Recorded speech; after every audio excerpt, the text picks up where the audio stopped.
বিষাদ প্রতিমা, লেখা আর্যতীর্থ, আমি সুমিত বন্দ্যোপাধ্যায়। শোকের আবহ নেই, উৎসব ও ক্লাবে পাবে ভিড়, রাজনীতি ধর্মের চেনা ঘৃণা বর্ষণে ফোন পরিপূর্ণ, মেলা ও বিয়ে বাড়িগুলোতে ঝলমলে সাজ পরা মানুষের সেলফির ঢল, কপি পেস্ট আগেকার মতো সবকিছু অবিকল। তবু বাতাসে ফুসফুস খেকো ধুলোর দূষণের মতো, বিজ্ঞাপনের আড়ালে ঢাকা নদীর ফিকাল ব্যাকটেরিয়ার ঘনত্বের মতো,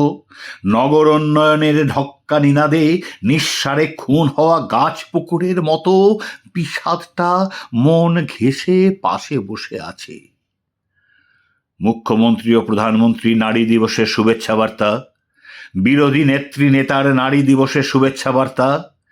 দেশের তাবৎ নেতা, ব্যবসায়ী, খেলোয়াড়, অভিনেতা ও খ্যাতনামা ইউটিউবদের শুভেচ্ছা বার্তারা নারী দিবসে নারীকে প্রায় ঈশ্বরী বানাবে, অতীতের খামতি আর বর্তমানের কমতি ভুলিয়ে সোনার আগামীর প্রতিশ্রুতি দেবে। অনেক খুঁজলেও সেই সব খুঁড়োর কলে তিনটে জিনিস পাবে না: সেই কল্পিত এলডোরাডো যাওয়ার ম্যাপ, নারীর স্বাধীনতা কথার সতে নারীর অধিকার, আর আর সেই বিষাদের উল্লেখ। কিন্তু যে কিশোরী বহু চেষ্টাতেও রোজের ভিড়ে নোংরা ছোঁয়া থেকে নিজেকে বাঁচাতে পারে না,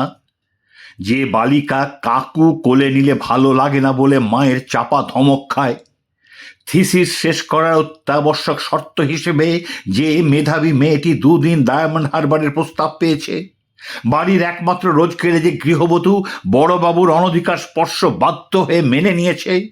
ধর্ষণের অভিযোগ নিয়ে পুলিশের কাছে গিয়ে যে তরুণী ধমক খেয়ে ফিরে এসে পুনরায় ধর্ষিত হতে, 8ই মার্চ তাদের প্রতিটি দীর্ঘশ্বাসে সেই বিষাদ অমাবস্যায় অন্ধকারের মতো থিতু ও ধ্রুবক। যে দেশে বিচার সভায় শিশু ধর্ষকরা প্যারোল পেয়ে পুনরায় শিশু ধর্ষণ করতে পারে, যে দেশে বিচার সভায় কর্মরত ডাক্তারের বিশ্বে প্রথমবার ধর্ষণ করে খুন বিরলতম অপরাধ গণ্য হয় না, যে দেশের বিচার সভা প্রাচীন বৈষম্যমূলক সামাজিক বিধান লেখা মনুস্মৃতিকে ধর্মগ্রন্থ বলে বিবেচনা করে, যে দেশের বিচার সভা পায়ু ধর্ষণে মৃত স্ত্রীর খুনিকে মাফ করে দেন স্রেফ বিয়ে হয়েছিল বলে, সেই দেশে শুভেচ্ছা বার্তা পেরিয়ে ঘরে ঘরে বাড়ে ও বাড়বে সেই বিষাদের ছায়া। ভালো করে দেখো চারিদিকে, ক্রমশ সে গণবিষণ্ণতা পায় এক মুখহীন প্রতিমার কায়া। আমি এই বিষাদকে ডাকি অভয়া।